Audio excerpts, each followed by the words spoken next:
Good evening, everybody, and thanks for joining us. This is Front Row, A Turning Point, and tonight's special focuses on Heather McGhee's award-winning book, The Sum of Us. I'm Jim Donovan, alongside Sara Shookman. Yeah, The Sum of Us explores the idea that little will change until all of us realize what racism costs us, white people too. But how do we, as Americans, get to a place of social solidarity? Well, I had the chance to sit down with McGhee to discuss her book and the research that took her across the country, including stops here in Ohio, to find solutions to what she calls the zero-sum theory. The sum of us is the idea that we are stronger together. Author Heather McGhee shows us the math. Together is better.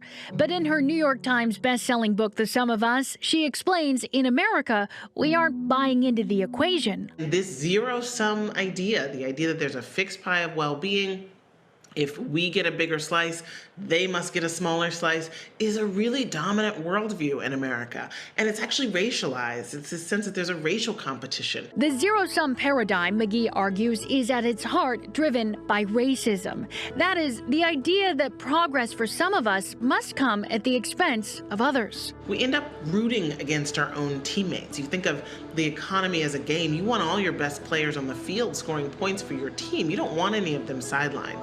But the zero-sum lie tells you that we're not all on the same team. McGhee saw it in her work heading the D.C. think tank Demos and wanted to learn why. So in 2018, she hit the road, traveling the country to explain through the stories of everyday Americans, including here in Northeast Ohio.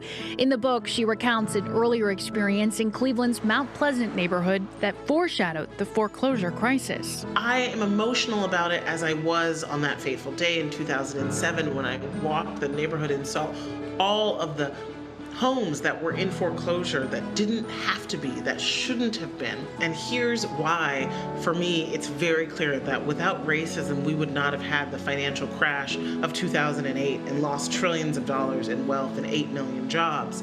It's because Black families, like those in Mount Pleasant, were the canaries in the coal mine early on. McGhee's work also explores issues of politics, unions, education, and others that ripple across cross-sections of Americans, and why we're all struggling together. To try to answer a simple question, but that was a vexing one, which was, why does it seem like we can't have nice things? By nice things, McGhee says she's not talking about luxury goods. She means universal health care, a living wage, well-funded public schools. These are the types of things that we as Americans should have.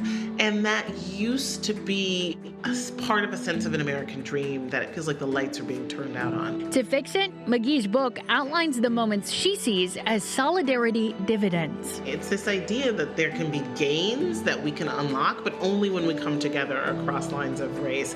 It's things where there's solutions to common problems, and if we come together, the power of the many can take over the few who are standing in our way.